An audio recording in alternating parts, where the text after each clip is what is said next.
ఈ వీడియోలో 2016లో రిలీజ్ అయిన the autopsy of Jane Doe అనే మూవీ చూడబోతున్నాం. And welcome back to Filmy Cafe channel. ఇప్పటి వరకు ఛానల్ ని సబ్స్క్రైబ్ చేయకపోతే సబ్స్క్రైబ్ చేసి పక్కనే ఉన్న బెల్ ఐకాన్ ని ఆన్ చేయండి. అలాగే సోషల్ మీడియాలో ఫాలో అవ్వని వాళ్ళు ఫాలో అవ్వండి. ఇప్పుడు ఈ మూవీ స్టోరీలోకి వెళ్ళిపోదాం. మూవీ స్టార్టింగ్ లో ఒక ఇంటి దగ్గర చాలా మంది పోలీసులు ఉంటారు. ఎందుకంటే ఆ ఇంట్లో నలుగురిని ఎవరో హత్య చేశారు. అలాగే ఆ ఇంటి బేస్మెంట్ లో ఒక అమ్మాయి డెడ్ బాడీ ఉంటుంది. అది మాత్రమే కాకుండా ఆమె బాడీపై ఎటువంటి గాయాలు లేవు. మరోవైపు ఈ మూవీ హీరో అలాగే వాళ్ళ నాన్నని చూపిస్తారు. హీరో వాళ్ళ నాన్న పోస్ట్ మార్టం చేస్తుంటాడు. అలాగే హీరో వాళ్ళ నాన్నకి అప్పుడప్పుడు హెల్ప్ చేస్తాడు. ఇప్పుడు హీరో పోస్ట్ మార్టం చేసి బయటకు వస్తే అదే టైంకి అక్కడికి అతని గర్ల్ ఫ్రెండ్ వస్తుంది. మీరు పోస్ట్ మార్టం చేసిన డెడ్ బాడీస్ ని ఒకసారి చూడాలనుకుంటున్నానని హీరోయిన్ అడిగితే, ఆ డెడ్ బాడీస్ ని చూస్తే నువ్వు భయపడతావు కాబట్టి నీకు చూపించనని హీరో అంటాడు. కానీ హీరో వాళ్ళ నాన్న ఆమెకి డెడ్ బాడీస్ చూపించమని చెప్తే అప్పుడు హీరో ఆమెకి ఒక్కొక్క డెడ్ బాడీని చూపిస్తాడు. వాటిలో ఒక డెడ్ బాడీకి కళ్ళు అలాగే నోరు కుట్టేసి ఉంటాయి. అదే విధంగా వేరే డెడ్ బాడీని చూస్తే దానికి సగం తల మాత్రమే ఉంటుంది. అలాగే ఆ డెడ్ బాడీ కాలుకి ఒక గంట కట్టేసి ఉంటుంది. ఈ గంట ఎందుకు కట్టారని హీరోయిన్ అడిగితే, ఒకవేళ అతను చనిపోకుండా ప్రాణాలతో ఉంటే కాలు కదిపినప్పుడు సౌండ్ వస్తుంది కాబట్టి అతని కాలుకి గంట కట్టామని హీరో వాళ్ళ నాన్న చెప్తాడు. ఆ తర్వాత హీరో హీరోయిన్ అక్కడి నుంచి బయటకు వెళ్తారు. అప్పుడే ఒక షెరీఫ్ మూవీ స్టార్టింగ్ లో చూసిన ఆ అమ్మాయి డెడ్ బాడీ తీసుకుని అక్కడికి వస్తాడు. ఇప్పటి వరకు హీరో అతని గర్ల్ ఫ్రెండ్ తో మూవీకి వెళ్లాలని అనుకుంటాడు. కానీ ఇప్పుడు ఒక కొత్త డెడ్ బాడీ వచ్చింది కాబట్టి వాళ్ళ నాన్నకి హెల్ప్ చేయాలని అనుకుంటాడు. అందుకే అతని గర్ల్ ఫ్రెండ్ తో మూవీకి తర్వాత వెళ్దామని చెప్పి ఆమెని అక్కడి నుంచి పంపించేసి వాళ్ళ నాన్నకి హెల్ప్ చేయడానికి వెళ్తాడు. పోస్ట్ మార్టం చేసే ల్యాబ్ హీరో వాళ్ళ ఇంటి కింద బేస్మెంట్ లో ఉంటుంది. ఇప్పుడు ఈ డెడ్ బాడీని తీసుకొచ్చిన షెరీఫ్ హీరోకి అలాగే వాళ్ళ నాన్నకి ఈ విధంగా చెప్తాడు, ఈమె ఎలా చనిపోయిందనేది మాకు ఎటువంటి ఇన్ఫర్మేషన్ దొరకలేదు కాబట్టి ఈమెకు పోస్ట్ మార్టం చేసి ఎలా చనిపోయిందో కనిపెట్టి రేపు ఉదయానికి రిపోర్ట్ ఇవ్వండి అని చెప్పి అతను అక్కడి నుంచి వెళ్ళిపోతాడు. ఇప్పుడు హీరో అలాగే వాళ్ళ నాన్న పోస్ట్ మార్టం చేయడం స్టార్ట్ చేస్తారు. ఇప్పుడు హీరో ఆ డెడ్ బాడీకి ఫోటో తీస్తూ, ఈమె బాడీపై ఎటువంటి గాయాలు లేవు, స్కిన్ అలాగే హెయిర్ నార్మల్ గానే ఉన్నాయి, కానీ ఆమె కళ్ళు గ్రే కలర్ లో ఉన్నాయని వాళ్ళ నాన్నతో చెప్తాడు. చనిపోయిన వెంటనే మనిషి కళ్ళు గ్రే కలర్ లోకి మారవు. చనిపోయిన కొన్ని నెలల తర్వాత మాత్రమే చనిపోయిన మనిషి కళ్ళు గ్రే కలర్ లోకి మారుతాయి. ఈమెను చూస్తుంటే ఒక రోజు ముందు చనిపోయినట్టు ఉంది, కానీ ఈమె కళ్ళు మాత్రం గ్రే కలర్ లో ఉన్నాయని హీరో వాళ్ళ నాన్న అంటాడు. ఆ తర్వాత ఆమె కాళ్ళు చేతులు ఏమైనా విరిగాయా అని చెక్ చేస్తుంటే ఆమె కాలు మణికట్టు విరిగిపోయిందని వాళ్ళకి తెలుస్తుంది. ఇవన్నీ కూడా హీరో బోర్డుపై రాస్తాడు. ఆ తర్వాత ఆమె కాళ్ళు అలాగే చేతిగోర్లు చెక్ చేస్తే ఆ గోర్లలో ఒక రకమైన మట్టి ఉంటుంది, కానీ ఇటువంటి మట్టి మన ఏరియాలో ఉండదు, నార్త్ సైడ్ మాత్రమే ఉంటుందని హీరో వాళ్ళ నాన్న అంటాడు. ఆ తర్వాత ఆమె నోట్లో చూస్తే నాలుక ఉండదు. ఈమెని ఎవరో కావాలనే హింసించారని హీరో వాళ్ళ నాన్న అంటాడు. ఈమెని ఎంత దారుణంగా హింసించినా సరే ఈమె బాడీపై ఎటువంటి గాయాలు లేవని వీళ్ళకి అనుమానం వస్తుంది. ఆ తర్వాత హీరో కట్టైన ఆమె నాలుకని ఫోటో తీస్తుంటే ఆమె ముక్కు కదులుతుంది. చనిపోయినా సరే ఈమె ముక్కు ఎందుకు కదులుతుందని చూస్తే ఆమె ముక్కు నుంచి ఈగ బయటకు వస్తుంది.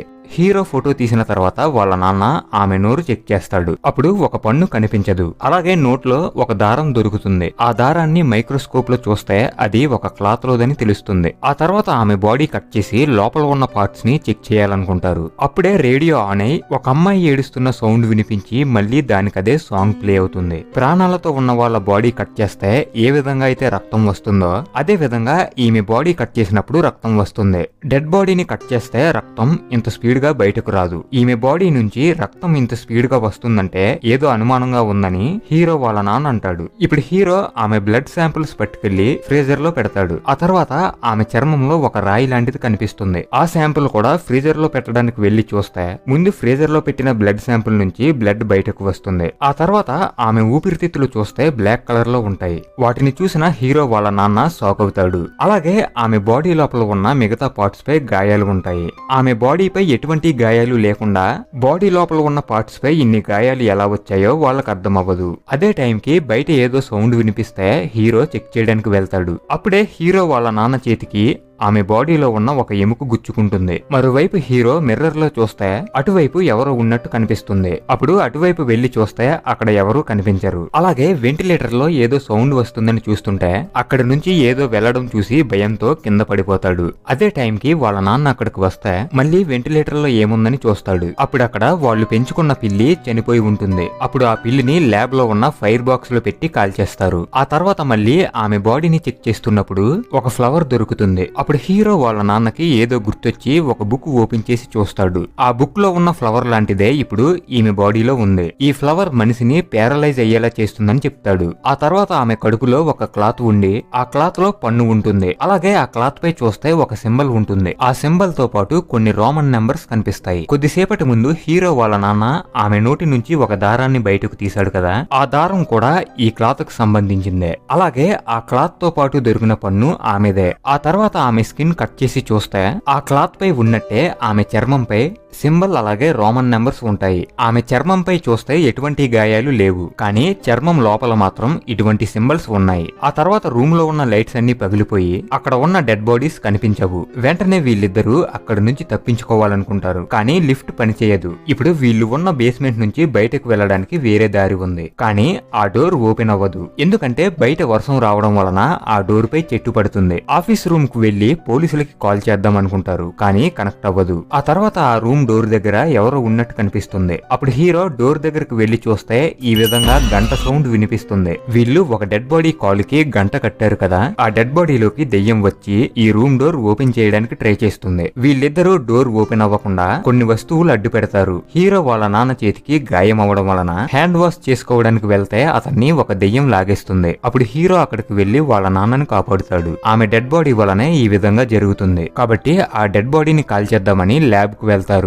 అలా డెడ్ బాడీని బయటకు తీసుకొద్దాం అనుకుంటే డోర్ క్లోజ్ అవుతుంది. అప్పుడు హీరో గొడ్డలితో డోర్ పగలగొట్టి అటువైపు ఎవరు ఉన్నారని చూస్తే కళ్ళు అలాగే నోరు చుట్టిన డెడ్ బాడీ బయట ఉంటుంది. బయటకు పట్టుకెళ్లడానికి అవ్వలేదు కాబట్టి డెడ్ బాడీని అక్కడే కాల్చేస్తారు. అప్పుడు మంటల్లో రూమ్ లో ఉన్న వస్తువులు కాలిపోతాయి, కానీ ఆ డెడ్ బాడీ మాత్రం కాలదు. అదే టైంకి డోర్ ఓపెన్ అవుతే గొడ్డలి పట్టుకుని లిఫ్ట్ దగ్గరకు వెళ్తారు, కానీ లోపలికి వెళ్ళాక లిఫ్ట్ డోర్ క్లోజ్ అవ్వదు. అదే టైంకి కాలుకి గంట కట్టిన డెడ్ బాడీ వీళ్ళ దగ్గరికి అటాక్ చేయడానికి వస్తుంది.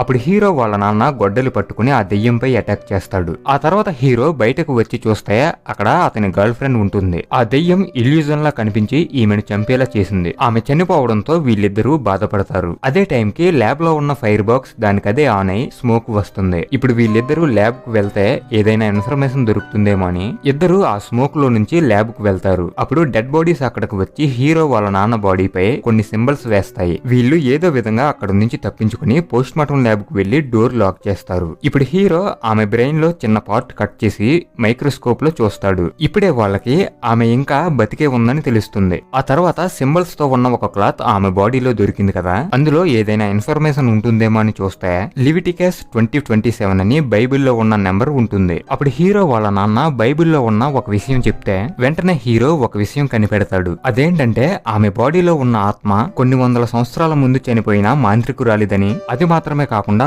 ఆ మాంత్రికురాలి రక్తాన్ని ఈమె బ్రెయిన్ లోకి పంపించారని చెప్తే హీరో వాళ్ళ నాన్న నమ్మడు. అలాగే అతను ఈ విధంగా చెప్తాడు, వాళ్ళు ఆ మాంత్రికురాలిని చంపకుండా బతికుండగానే హింసించాలనుకున్నారు, అందుకే ఆమె కాళ్ళు చేతులు విరిగిపోయాయి. అలాగే ఆమె నాలుకని కూడా కట్ చేశారు. అది మాత్రమే కాకుండా ఆ మాంత్రికురాలి ఆత్మని ఒక అమ్మాయి బాడీలోకి పంపించి ఆమెని చంపాలనుకున్నారు, కానీ ఆమె చనిపోలేదు. ఇప్పటికీ ఆ అమ్మాయి బాడీలోనే ఉంది. ఒకవేళ ఈమెని ఎవరైనా చంపాలనుకుంటే ఈమె వాళ్ళని చంపేస్తుంది. అలాగే మూవీ స్టార్టింగ్ లో హీరో వాళ్ళ నాన్న ఆమె బాడీని కట్ చేయాలనుకున్నప్పుడు రేడియోలో ఒక అమ్మాయి ఏడుస్తున్న సౌండ్ వినిపించింది. ఎందుకంటే ఆ మాంత్రికురాలు ఇంకా ప్రాణాలతోనే ఉంది కాబట్టి బాడీని కట్ చేసినప్పుడు ఆమెకి నొప్పి వస్తుంది. అందుకే రేడియో ద్వారా సౌండ్ చేసి వీళ్ళని ఆపడానికి ట్రై చేసింది. మనం ఆమె బాడీని కట్ చేసి నొప్పి వచ్చేలా చేసాం కాబట్టి ఆమె మనల్ని చంపాలనుకుంటుందని హీరో వాళ్ళ నాన్న అంటాడు. అప్పుడే బయట ఉన్న డెడ్ బాడీస్ ఆ రూమ్ డోర్ ఓపెన్ చేయడానికి ట్రై చేస్తాయి. వెంటనే హీరో వాళ్ళ నాన్న ఆమె దగ్గరకు వెళ్లి ఎలా అంటాడు, నీకు మాపై కోపంగా ఉంటే